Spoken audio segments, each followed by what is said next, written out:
So it's like they cast a new Zorro. New Zorro? Yeah, you ever watch Zorro? Way back. Like, it was a long time ago. What did you watch from Zorro? That used to be on TV. What about the movie with who's That was Antonio Banderas. Yeah. Yeah, and then I want to say it was Antonio Banderas and Anthony Hopkins, who I guess also played Zorro, but he was like an older, like mentor type Zorro. I remember Antonio Banderas. That's what I watched. Yeah, but that was the movie. I'm talking about like the retro TV show. No, I didn't watch. You never saw that? It was pretty good. And now they got Jean Dujardin playing Zorro. Oh, nice. Jean Dujardin was he won an Oscar in the Artist. Did you ever watch that? No, never did. Dumb fans. Dumb fans. We're dumb fans. You got Harp, Amro, dumb fans back in the old digs. Back in the old digs, we've been watching it all ever on this podcast. You've seen that we've been changing locations just to try things. It didn't work, but we're still gonna do it. We're still gonna change locations. We're still gonna actively try and get your interest and garner interest on the show because we're gonna do this anyway. I actually got a little bit of feedback of our previous location. They liked the couch setup. It was nice. Oh, right on. Okay, yeah. Who said that? My sister. Great. Yeah. Well, you have one sister. I have three, and none of them have responded. Come on, get them on board here. They gave me a follow. They gave us a follow on Instagram. Okay. Yeah. So we got some interaction there. But like and subscribe if you're watching this at all. Jason's not even watching this thing. Yeah, he's not. So I don't even think he's liking the videos anymore. I'm just gonna assume I'm talking to nobody at this point. Actually, it's easier for me to assume that than to assume anybody actually watches this thing. But whatever. We're going to talk sports. We like sports. Happy Canada Day. Happy Canada Day for those celebrating in Canada. And there's not much going on in terms of sports today. No, nothing. Pretty slow sports day. It's a boring day. Boring day. Just kidding. It's free agency. Yeah, free agency here in the NHL. And I guess there's also news with the NBA as well. You got World Cup. There's lots of stuff going on here. So let's dive in. We'll just dive into free agency so far. Let's take a look at what has been going on here. This is courtesy of TSN. And we're going to go ahead and give them a shout out because we don't like getting sued. Why don't I go ahead and scroll this over here? Have you been following along with some of the... I heard some of the signings that have been happening. There's been a couple major ones as well. Okay, so let's do the morning spread here. We had news of Bowen Byram signs an extension. He had 1 year left here on that trade going into Chicago. So now he signed a 6-year, $75 million total money, $12.5 million per year deal. I think this is going to be par for the course now. We're going to see a lot of this in the sense that a lot of people are going to try and get to the floor here in the league, and they're going to be signing these large contracts because I don't think Bowen Byram has done anything to warrant a $12.5 million. This tells you he's going to be the main guy in Chicago, and it makes sense. Your number one defenseman. I mean, this is the going rate now for a number one. Yeah, for a solid number one. Obviously, the more elite are going to get more. Well, I mean, I feel like an established number one for sure. Bowen Byram, I would argue, has never established himself as a number one in the league. So I think this is a trend now. Like giving the younger guys more money and before they actually prove something. And then we just went blank screen here. Yep. When I get back, you can talk, Herb. It's all good, buddy. So I think that it's more of like a gamble on the organization part. And they're like, okay, he's going to be elite. He's going to be our number one. And then you pay him that money until he proves it. And then maybe this contract looks really good when he's number one on the power play and everything. Yeah. I think it's really interesting that you mentioned that because what I think is probably more accurate or what actually makes more sense is that there really isn't anybody available and that he's not great, but it's either this or nothing. He's great. I don't know why you don't like him. He was solid for Buffalo. Yeah, solid in the sense that he didn't have to be the guy. He was behind a lot of like talented defensemen, Owen Power and Dahlin. It was the same situation in Colorado. He has not proven anything, but on a 6-year stint at $12.5 million, and Chicago sucks. They suck hard. I think they're gonna have a better season. Obviously, probably not a playoff team, but it'll be a better team. And Bowen Byram's gonna prove himself as the number one. He's always been behind somebody. Makar was your number one. Makar and Taves, your top pair in Colorado. He was on that second pairing. In Buffalo, it was Dahlin and Powers, and he was on that number 2 defensive pair. Yeah. So he's never had the opportunity. He finally gets that. Yeah. And I think this is great for him. And this is a great opportunity for Connor Bedard to start the timer on when he's leaving Chicago and he's going to sign with Vancouver, because that's essentially what this all is right at this point. How have they set up? Bedard has been with this team now for what, 4 years, 4 seasons? Yeah, it's going to be his 4th. Can we honestly say that Chicago has grown from when he got on the league until now? They haven't. This year they've made a couple of moves they're bringing in some more talent. Byram being one of them. Remember when they traded Taylor Hall? They got rid of him. So Taylor Hall didn't have a good. He didn't play well with Chicago. Maybe it was the system, whatever it was, but he really elevated his game when he got to Carolina, and that could be like big kudos to Rod Brindamore just doing his thing. Yeah, I guess so. I think it just goes to show you that if you suck in the NHL, you're going to suck for a while. And you're going to get paid. According to Amaro. Okay, so in one of the most obvious moves, but not so obvious with this organization, Nico Hischier signs at 5 years. Looks like $11.7 million cap hit for those who can't see. I tried to zoom in more, but you're not watching anyway, so it doesn't matter. So I thought that New Jersey was off to selling assets. I didn't know what they were doing here, because they had traded Nimich over to Calgary, and then they traded Markstrom to Florida. So I'm looking in my mind, I'm like, okay, so you don't want to try. And you know what? I didn't realize that Jack Hughes is also the general manager of the New Jersey Devils. Well, this makes sense. He's the captain. I hope so. I hope it would make sense to sign the captain. Yeah, I mean, I thought that was obvious. Well, I didn't think he was going to go anywhere. But yes, you're right. I don't know where they're at. If they're selling or if they're building. They are the most mirrored team to their superstar, in that they look like they should be really good. They smell like they should be really good, but they're off at Lobster Sizzler eating dinner on game day. Getting injured. Yeah, so I'll be very curious to see what New Jersey does the rest of the way here, because they just suck. Okay, so Nick Cousins with Ottawa.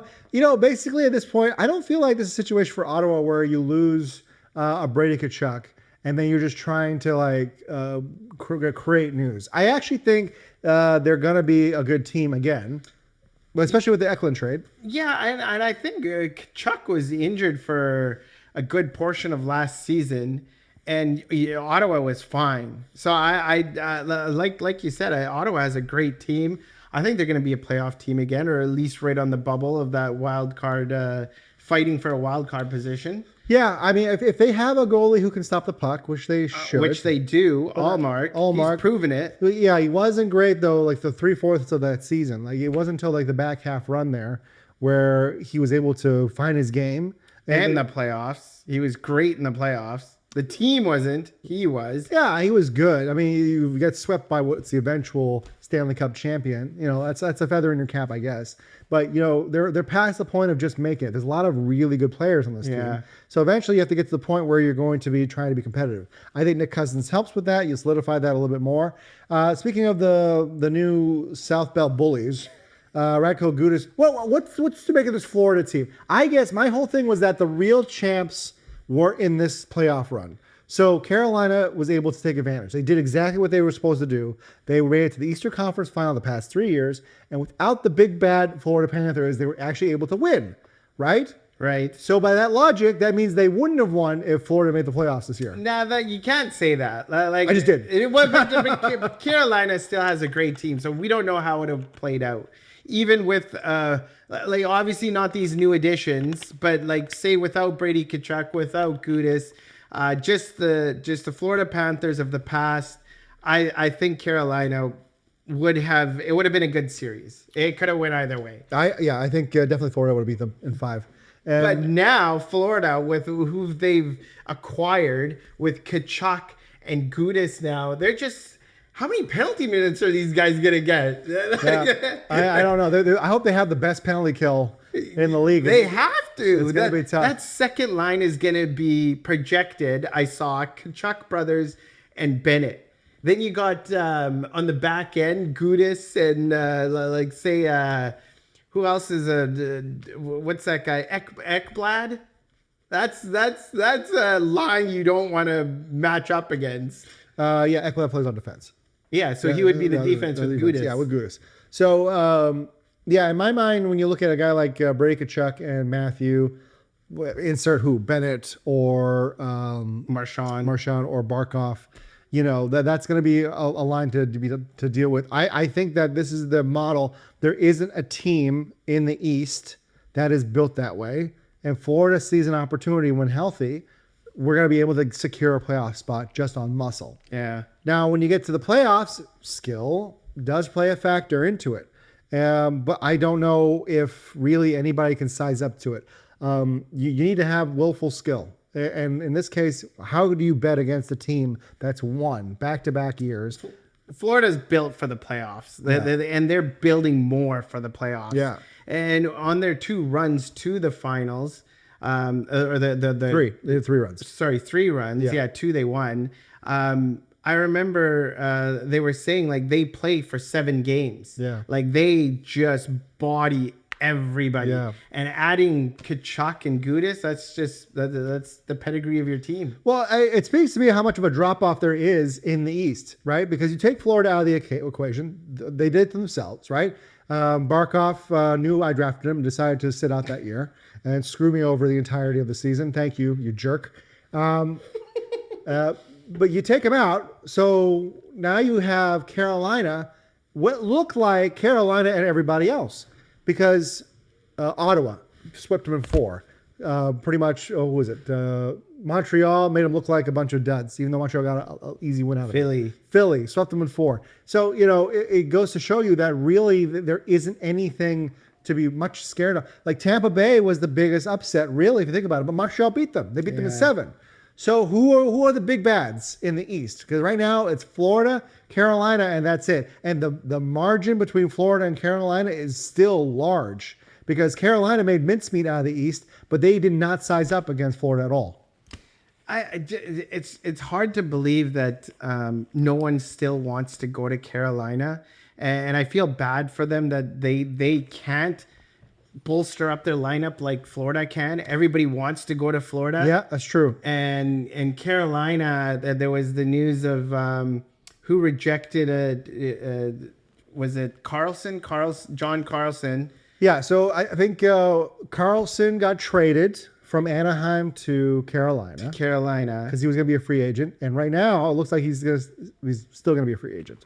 Yeah, so he still hasn't come with terms with Carolina. I don't know if it's just the numbers or if he just doesn't want to play there. But that's hard to believe, a Stanley Cup champion team, and they still can't get players. Yeah, I mean, is the food bad in Carolina? People from Carolina, let get back to us. In fact, I'm talking to people in Carolina because it would be the same response people from Atlanta. No one's getting back to us. Nobody cares about our show. That's fine. I don't care either. I don't care about you. How's that sound? Okay, anyways, let's take a look at some more notables here. So I think this is one of those. Corey Perry goes to LA. He goes back to LA there. I guess the moms are more attractive than He looked at the draft class and he was like, all right, yeah, LA makes sense. Is he the new Keith Kachuk? Because he's going to get traded. He's gonna get traded. Yeah. If LA is not a playoff team, he's getting traded by the deadline. Yeah. And if you go back, Marchment went to San Jose. Yeah. So Mason Marchment goes to San Jose. Yeah. That's a notable deal there. So we're looking at 5 years at $35 million, $7 million. So I mean, Jaden Schwartz, same thing. Like you look at some of like what this free agency is. Jack Roslovic goes to Toronto. Stuart Skinner to Winnipeg. I guess they're starting to get themselves prepared for the fact that Hellebuck is going to leave. Oh, I'm sorry, Hellebuck. Did you not go far in the playoffs? Oh, why? You didn't make the playoffs because you're a terrible goalie, all right? But you put together a 2.5 great week performance as a goaltender last year. That's the sum of your parts, pal. I don't care if you got a gold medal. I had you in my pool. You were supposed to take me to the promised land. You and Barkov. and Jack Hughes. The three of you conspired against me. Here, go ahead. But Skinner, 7.5. Yeah. 2 years. So obviously Pittsburgh didn't want him. Well, what do you say about Stuart Skinner? He took a team to the Stanley Cup. Oh, look, Steven's shaking his head. Now, Steven, he was a part of some of the parts of a team that went to the finals back-to-back years. Yes, McDavid and Draisaitl are on that team, but you got to be the goalie on that team, right? And he was the goaltender.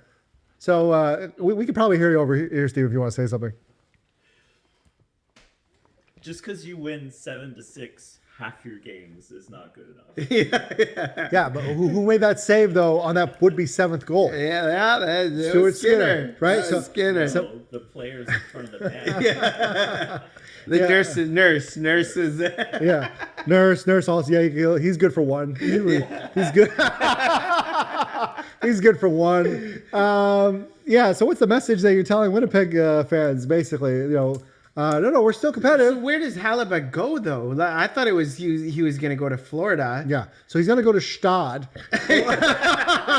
Over in the competitive hockey league out in Scandinavia. That's where he's going to go. I could care less where Hellebuyck goes. Okay? Edmonton, maybe? Does Edmonton take a run at Hellebuyck? I feel like he's going to go to an American team. Yeah, it makes more sense. I honestly thought he was probably going to go to a team like New Jersey, right? So New Jersey, he still could. he still could. So if they're looking to make a deal, now New Jersey's got some capital here. They can make a deal to get Hellebuyck over there. Yeah. It doesn't matter. They're not going anywhere with or without Hellebuyck. But if I'm, by the way, Markstrom, overrated goalie. The most overrated goalie in the world. I'm sorry. I don't mind Markstrom in Florida, especially. Like he'll make those key saves. He'll do what Skinner did with Edmonton, but he'll go further. Yeah, he will look fantastic for 75% of the game, and then he'll look terrible for the critical 25% of the game. Or at best, playoffs. You want him for the playoffs, and I think Markstrom can show up in the playoffs. He did for Vancouver that 1 year.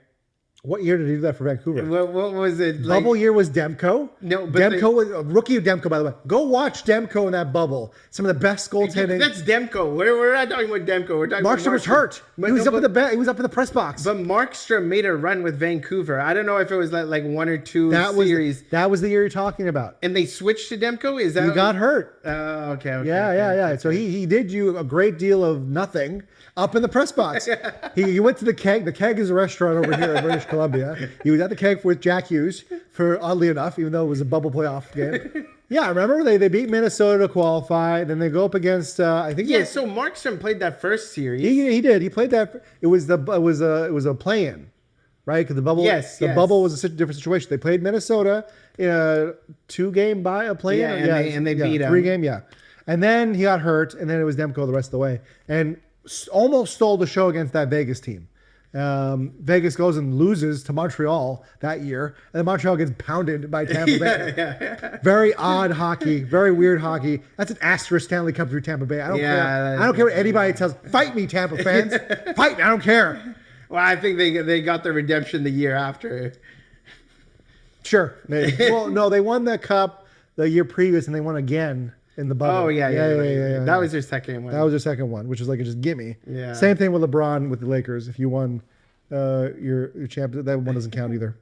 So we're going to see a lot of this. We're going to see a lot of who's what's it's signing for money, because you have to get to the floor basically on a new salary cap. The cap's going up. That means the floor goes up too. Right. So you got to be at an $80 million threshold there, roughly, give or take a couple of schmil. So we're seeing more bigger contracts because of that salary cap going up. And there's no talent. And I mean, the talent. Yeah, people are getting paid that shouldn't get paid. Biggest steal here, I feel like, Matthias Michelli to the New York Islanders. He's going to have a great year. Honestly, underrated guy in Toronto. I don't know why they let him go. Yeah. I think he was going to be really, really good for them. But Vitek Vanacek also getting 2.25. That's a pretty good contract for him. He's 25. He's hitting his prime. Yeah, Vanacek as a goaltender for. I don't know if they hate their goalie in. Sorokin's the man. Yeah, I don't know what the problem is over there. Vanacek's a starter in my mind. He's a starting goalie. Well, he'll be the backup, obviously. Well, 1 year, $1 million. Yeah. But Vanacek, I I'm very surprised to let him go. Some ex-Canucks leaving here. Noah Juleson goes to the Colorado Avalanche. And then you got Danila Klimovich going to Philadelphia. I don't think Klimovich ever got a fair shake here with the Canucks, Vancouver. 23 years old, right-handed shot. Yeah, should have got a look. Apparently, his issues is skating. A lot of Canucks issues have problem players with skating issues. Okay, the least you can do is give this guy a look. I feel like. Yeah, they should have. He's going to be a great player, and yeah, he's still young. He's 23 years old. Yeah, and then the bigger signings. Yeah, so we got more recently, Rasmus Andersson gets paid. At an $8.5 million per year. I still think that's pretty. I mean, he is 29 years old, but I think that's compared to like a Byram deal, that's pretty low. So he to me is a guy who is, you got your tier 1 defenseman, and then he's in a tier 2. He's like a good 1B, 1A situation. So who would you pay more, Byram or Anderson, if you had the choice?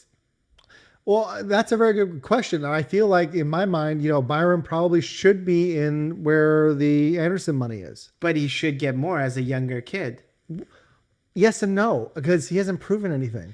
And I feel like for a guy who comes in with a pedigree, and where was he drafted? In the top 5 of his draft? Yeah, he was top 10 for sure. Top 10. So he gets drafted, and he, again, he's been a top 4. He's been at the same profile as Anderson. But he's also been on teams that have great defensemen. Like he was drafted by Colorado, who didn't need any defensemen at the time. Well, I'll do you one better. Anderson, has played top pairing for a guy who's top 4.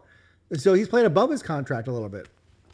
Oh yeah, he has, but they needed him in that. And so if it was the other way around, Byram was in Anderson's shoes, he would have got the same thing Anderson got. Like he would have had the top pairing, and that's what he finally gets a chance in Chicago to prove. On the worst team, worst roster constructed. But this, I think this is the best thing that could happen for Byram and for Chicago if it pans out great. Hey, I hope you're right, because he's a Vancouver guy, and I feel like what they should do is, if he does really well the first year, put a package together for him and Bedard get him over to Vancouver, and then they got to give up a lot for those two. Yeah, no kidding. So let me ask you this then: would you have paid Dorofeev, or would you have paid Rasmus Anderson? Because they traded Dorofeev to make them room. I would have paid Dorofeev. Yeah, I think he's a young kid, and he scored 50 goals. Like he's you don't just give up on those guys. Dorofeev close to 50 goals. I think he was 40s. Yeah, high 40s. So I think the fact that they traded so much to get Anderson to Vegas, probably the reason why they had to sign him. Okay, so what do we do here with Bobrovsky? How do we rate Toronto right now? Because I think they've had a good offseason. They've had a good offseason, but I think they're really fast forwarding this retool. I don't know if you want to call it a full-on rebuild, but they're doing this retool really quick. So they got McKenna, and I think that's where it started of, hey, we're going to be competitive next year. So getting a goalie like Bobrovsky that's that old and you're paying him that much, I don't know if it makes sense for Toronto. Like, because now they're pretty much building. I think what they're doing is they're building for Austin Matthews. Austin Matthews has a couple years left on his contract. They're trying to prove to him, hey, we're going to be competitive. We're going to be competitive now. If they don't make the playoffs next year, this is going to blow up in their face. Well, they didn't make the playoffs, but they made hay for not making the playoffs. They got first overall. And you get a guy like McKenna. So in my mind, Bobrovsky is a win-now goalie. I agree. Teddy Bluger is another signing. They picked up ex-Canuck, who's a great third-line, fourth-line centerman. There's a lot of character guys they're bringing in here. I do think when you add McKenna on what is a top 6 that's very competitive, Nyes, Matthews, Nylander. Yeah, they lost Marner, but they have now replaced Marner, in my opinion. So with McKenna, McKenna, right? So in my mind, I think they're ready to try and punch a ticket again. I've just outlined it's not a competitive Eastern Conference. You don't need much to be good at this point. And honestly, if I'm trying to tell Matthews to stay, like, we'll pay you whatever, all the money in the world. And look at the league. The league is full of mediocre teams. Where are you going to go? You're going to have to go and sign somewhere that's already built, and you're going to take it for less money because there's not enough money in the cap, right? So I think if I'm Matthews, I'm looking at this is a home for me, and if I'm McDavid, same situation, right? With Edmonton, I can win here. I've shown I can win here. McDavid's gone farther for certain, but for Matthews, now you got McKenna as your running mate here for at least 3 years, and he'll probably re-sign there too. It looks pretty good for Toronto. But this division is probably the toughest in the NHL right now. So you got Florida in that, Tampa, Toronto, Montreal.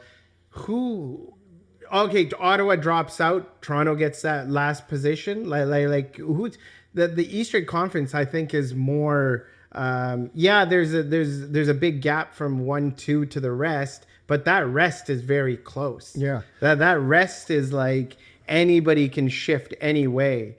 And who shifts out? Is it Ottawa because they lost Kachuk, and Toronto gets that spot? Well, we'll cap it there. We're gonna do another episode here, guys. Thank you for not watching us ever. As Harpreet and Zamro, dumb fans, we're gonna continue on with more free agency teams, winners, losers. Like, comment, subscribe, do something. Send us an email, send us a letter, send us a postcard. Okay, just do something. All right, talk soon.